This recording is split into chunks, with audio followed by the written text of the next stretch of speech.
as the ancient astronaut hypothesis. Space people came to Earth many thousands of years ago and tampered with the genes of the humanoid apes of the time to produce the human race. There are those who believe that convincing evidence can be found in nearly every ancient religious manuscript. Evidence that interprets what traditionally is believed to be gods or angels as alien beings.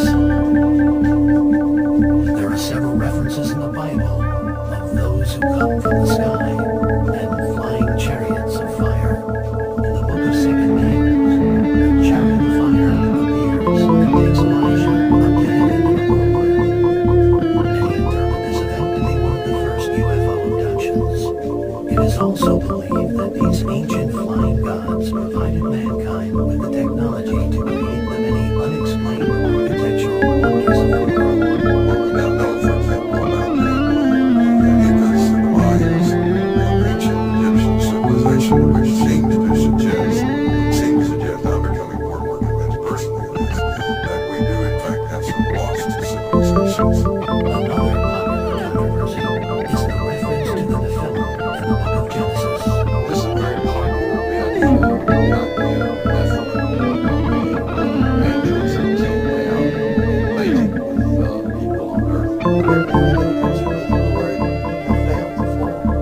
They sort of fell out of grace. That's been very popular in both circles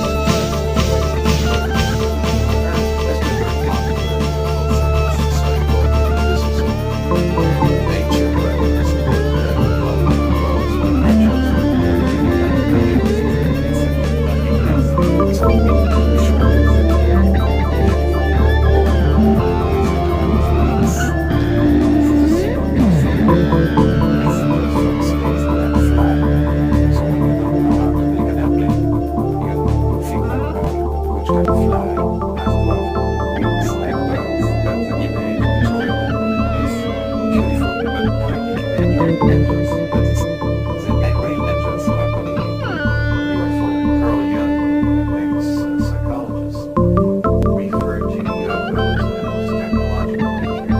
Jesus, when he was here, all the things that he did,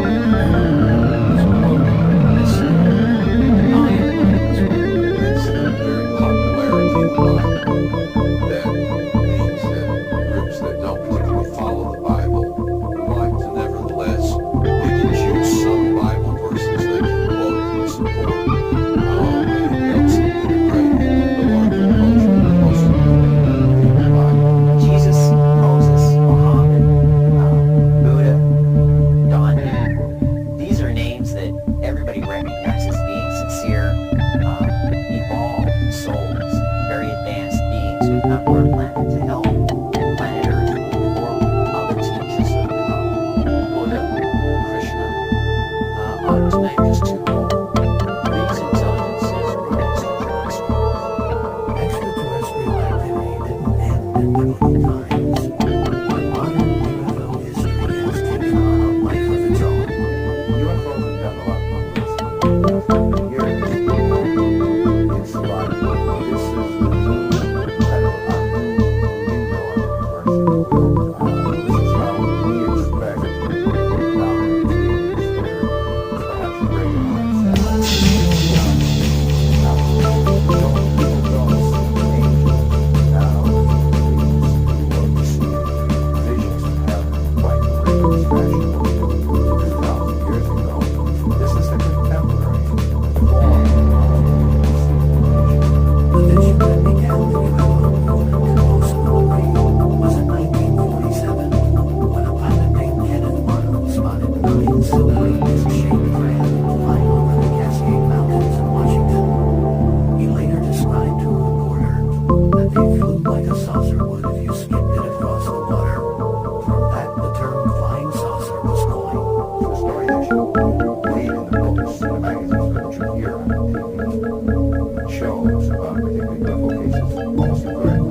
1996, in a small San Diego suburb, 39 rappers committed mass suicide after their leader, Marshall Applewhite, asked his followers to join him in death. Applewhite, who claimed to be Jesus reincarnated, said there was a UFO accompanying the Hale-Bopp comet.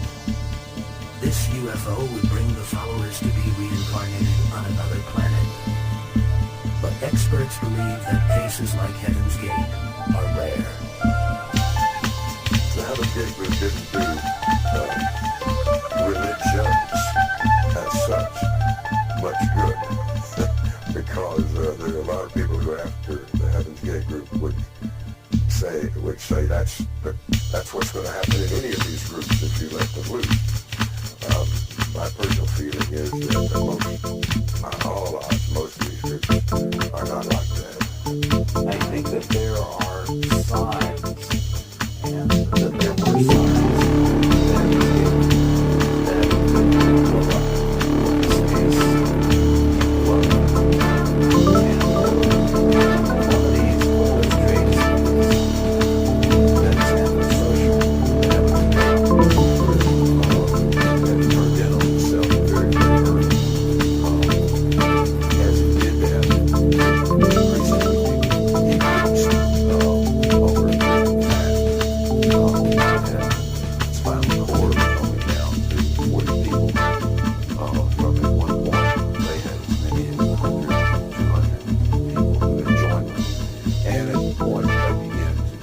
Suicide internally. Despite negative press created by groups similar to Heaven's Gate, the UFO phenomenon continues unabated. It has become an entertainment and cultural phenomenon, growing more popular every year. Once you got Steven Spielberg making all kinds of movies, that people become more accepting of planes and close encounters and of ET interaction. This close encounter culture over the last several decades has given rise to a number of groups who have turned their belief into true faith. What we have is the Urantia, a 2,097-page volume, which is a history of our planet. And Urantia is what other people from other worlds call our planet. So it's the Earth book. And it's the Earth book for all the years. But what we have here is a condensed version of the Urantia book, which focuses on the 4 previous only universal government-approved alien missions to Earth. And there's only been 5. And the Urantia book is number 5. Jesus was number 4. The major UFO religious groups that have emerged, most of them emerged in the 50s and 60s, center their life around these superior UFO beings. Like the other groups, the Urantia book is a channeled book from an individual. Unlike the other groups, the person who channeled the book is not a person who's known to members. He was a person who wanted to be anonymous. When we come back, we'll delve deeper into the world of the Urantia Foundation and 3 other UFO groups to uncover their philosophies and why they feel the answers to the mystery of life in the universe can be found among alien beings. One of the major sources for new religions are people who profess to have had a special contact with a transcendent source, an angel, God, ascended masters, or whoever. So it's not surprising to find among the UFO groups that the overwhelming majority of the leaders operate as people who are bringing forth a new revelation. And of course, what makes them unique is they're bringing it forth from the Space Brothers. It was the first book on Earth to claim to have been authored by alien beings not of this world. And this book is a cosmology, which a philosophy and religion and science, which takes us from this planet all the way to paradise. The Urantia book portrays reality as a progressive evolution containing interplanetary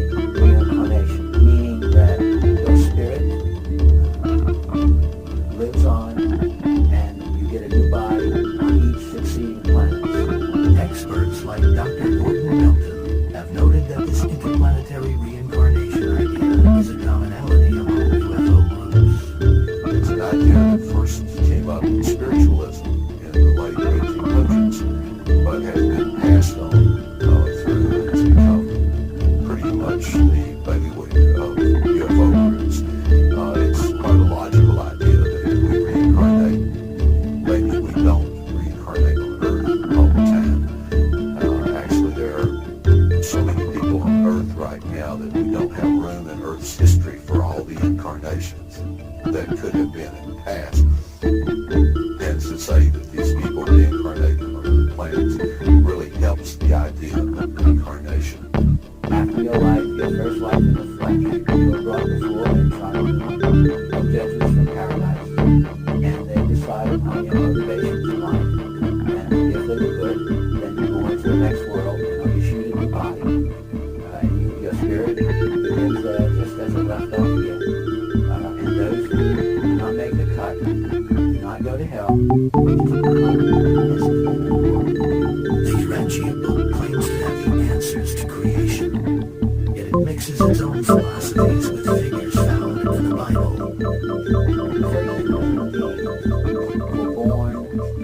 were born almost exactly 1 million years ago. They were, according to the Urantia book, they were born of ghoul-like, ape-like creatures. Human beings lived on this world in a semi-savage state for 500,000 years. And then the universe government decided to send their first mission. Academy or biological scientists trained for 12,000 years together on our system capital called Hiroshima. The Urantia book explains that the different races of the world were born out of an unusual circumstance. In northern India, there was a gigantic racial war, probably the greatest racial war in the world. And it ended with the 100 superior families that were the finest fighters, most intelligent people. And out of one of these families, an incredible thing happened. In one family, all of the colored races of this world were born. They say in the Urantia book, they purposely put colored races into the world where they're different so that the inhabitants can prepare for their universal career by gaining tolerance for creatures that do not look like you. The third alien mission to Earth, as described in the Urantia book, set the stage for the arrival of Jesus. Jesus is one of 700,000 what they call Michael sons. These Michael sons are the creators of all the universes of time and space. Jesus, among others, was thought to be an alien who came from outer space. That's not an entirely new idea. In fact, there's the concept Messiah and Son of God, those words that are applied to Jesus, and do imply, as from the very early time, that he got here with a very different kind of background. Dr. Andron, however, feels that this is a contradiction in terms. Many of them are not professing to be religions. They're professing to be philosophies, which means that you can say what you are and believe them too, and not give anything that you've got up and have something more. As a rule, that tends to be contradictory. Many people around the world have found faith in the Urantia book since its founding in the early 1950s, but they are by far not the only group embracing the message from the aliens. Next, we're going to look at a UFO organization called the Unarius Academy of Science. Unarius teaches us that each one of us, when we so-called die, we're actually not dying at all. We're losing a physical body, but we're gaining in our spiritual self. We go on into, if you want to call it heaven. Unarius turns it into spiritual worlds or inner planes. The beings who live on these other planets believe in planetary confederation. Their whole planets live by this. So this is why Unarius